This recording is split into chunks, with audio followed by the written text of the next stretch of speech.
Right now at 6, landowners in the path of Dominion's proposed Atlantic Coast Pipeline hold an old-fashioned Sunday revival to save their property rights. Plus, it's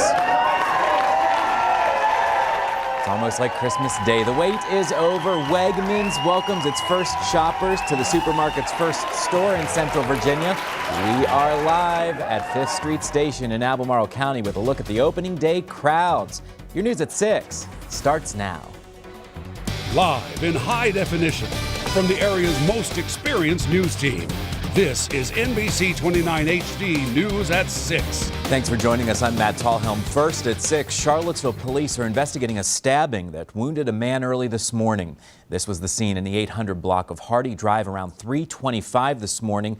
Police officers found a man with a single stab wound. He was rushed to the University of Virginia Medical Center where he is in stable condition right now. Police say the victim is not cooperating with the investigation. Detectives are urging anyone with information about the stabbing to call Crime Stoppers. That number's on your screen. It's 434-977-4000. Now to breaking news in the Decision 2016 race for the White House. FBI Director James Comey told lawmakers today that the agency has not changed its opinion that Hillary Clinton should not face criminal charges. This is after that review of newly discovered emails. Comey sent this letter to members of Congress today, updating the October 28th letter that rocked the presidential race. That earlier letter alerted lawmakers to the discovery of more emails that could be connected to its investigation into Clinton's use of a private email server while she was Secretary of State. Today's update explains that the FBI agents have reviewed all of those communications to or from Clinton. A Clinton spokesman says her campaign is validated in its belief that nothing would change. Hillary Clinton began her final Sunday before Election Day by attending church services at a predominantly African-American church in Philadelphia. Clinton told the congregation there that there is a movement to destroy President Obama's legacy, and she said a vote for her is critical to ensuring that legacy continues. This election is about doing everything we can to stop the movement to destroy President Obama's legacy. Clinton will hold her final campaign event in Philadelphia Monday night at a joint rally with President and Michelle Obama. Donald Trump is on a 5-state campaign marathon today. The Republican presidential candidate kicked it off with a rally in Iowa. Trump stuck to his stump speech, pledging to change a corrupt Washington political class and asking for the vote with just 2 days left in this campaign. At the heart of this election is a simple question. Will our country be governed by the people, or will it be governed by the corrupt political class? We're going to find out very soon. Trump has rallies scheduled tonight in Michigan, Pennsylvania, and right here in Virginia. Covering Virginia tonight, property owners in the path of the proposed Atlantic Coast Pipeline are raising their voices in opposition to Dominion's project. They are hoping federal regulators will hear their testimonies shared today at an old-fashioned Sunday revival. NBC 29's Victoria Resolo was there. She has the story now live from the newsroom. Good evening, Victoria. Good evening, Matt. Well, the property rights revival kicked off today under a big white tent at the Rockfish Valley Community Center. Anti-pipeline property owners explained why they believe the pipeline would affect their livelihood, their businesses, and the history in Nelson County. The event was emceed by the attorney Henry Howell. He is representing 83-year-old Hazel Palmer in a lawsuit against the Atlantic Coast Pipeline. The Virginia Supreme Court will decide whether the pipeline company had the right to survey her property without her permission. Palmer testified to the crowd of about 80 people gathered under the tent at the revival. Her family has owned the 110-acre property in Lyndhurst for more than a century. She says putting a pipeline through it is just wrong. I'm just devastated that I've taken care of the property for so long, and to have somebody to come in and just take it, and I can't do anything about it. It just takes away your privacy, that you think that you own something, but then somebody else can come in and say, I'm going to put a pipeline through here. Property owners also got a chance to burn their easement offers for land for the pipeline in a bonfire. Coming up tonight on your News at 10 after Sunday Night Football, hear from more property owners who testified in today's revival, and we'll also have reaction from Dominion. Victoria Rezzolo live in our Charlottesville newsroom tonight. Thank you, Victoria. Albemarle County search and rescue personnel spent their weekend learning skills to respond to an emergency. This course is designed for law enforcement and first responders to respond to a search and rescue incident.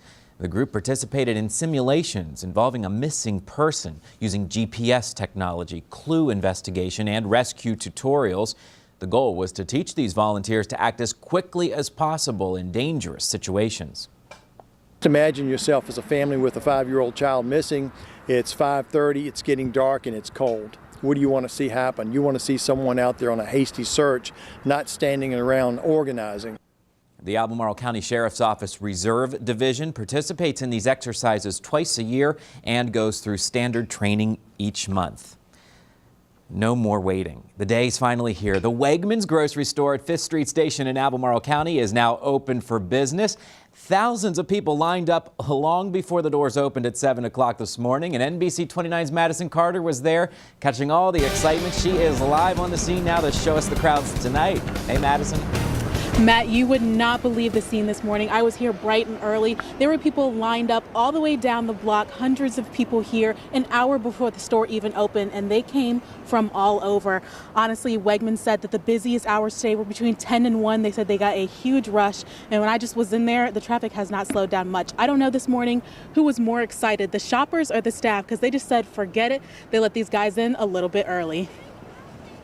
A lot of wows, a lot of smiles, a lot of high fives, and just an all-around great time. That is the reaction store manager, Chris DePumpo, is expecting from shoppers the first time they walk into the very first Wegmans food market to open in the Charlottesville area. Some are already familiar with the chain. I grew up right outside of Buffalo, New York, and just it's the greatest grocery store. Now I won't have to go to 6 different ones to get what I need. Renee Wagner-Poland and her mother drove from Scottsville. They were the first in line to rush inside the new Wegmans, although they weren't necessarily the first to arrive at the 5th Street Station store. You spent the night here? Yes, me and Heather. We have never done a grand opening, and we wanted to do it, and we spent the night like we were getting concert tickets. But yes, so we spent the night in the parking lot with the dog. There was so much excitement. The Wegmans opened its doors a few minutes early as hundreds of people poured into the store. The new 120,000 square foot store features the usual grocery staples, plus a full-service restaurant and plenty of ready-to-eat meals. I'm so excited! Even the pharmacy was taking orders within the first few minutes. Many spent hours just exploring, while Wagner-Poland got right down to business, buying her groceries and other Wegmans favorites.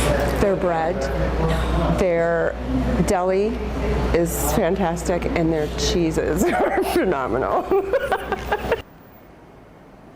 Matt, I don't know if you can see here behind me, but I am all the way on the other side of the road, and you can see this parking lot is still super, super full. I went in, and they were keeping really quiet about how many people have come in exactly, but they're expecting that number to be up to 30,000 now. But no worries, people can come anytime from 7 to midnight every day. I will send it back to you, Matt, while I go check out what's left of this bakery section. Well, I'm going and checking it out too, so I'll see you in a little bit. I guess I have to stay for the rest of this show here. Madison Carter, live in Albemarle County. Thank you, Madison. A race in Charlottesville is helping establish a program to improve men's health in Central Virginia. Dr. Bill Steers founded the Men's 4-Miler 12 years ago. He passed away last year. More than 580 men came out to run today in his memory and to raise money and awareness for the Virginia Institute for Men's Health Improvement and Performance. Steers' passing resonated with many of the runners there today, and they made this year's race carry a special meaning. People are excited, you know. It kind of opens your eyes that he was a really healthy guy, and it's like, hey, we really need to focus on this, and so it's really good to get men's health out here. The race this year included a record number of 65 father-son teams. Hundreds of people from around Central Virginia strolled along Charlottesville's downtown mall this afternoon in the 11th annual Epilepsy Awareness Walk. That event featured activities and information booths with different therapies that help treat epilepsy symptoms and seizures. Many who have encountered the disorder shared their stories and reminded others that help is available. There are 1,700 people with epilepsy in Charlottesville and Albemarle, and some of them have kept it secret for a long time, and we wish people to come out and get help and get what they need. The walk raises money for the Epilepsy Foundation of Virginia. NBC 29 anchor Sharon Gregory served as MC. We'll be right back with your forecast next.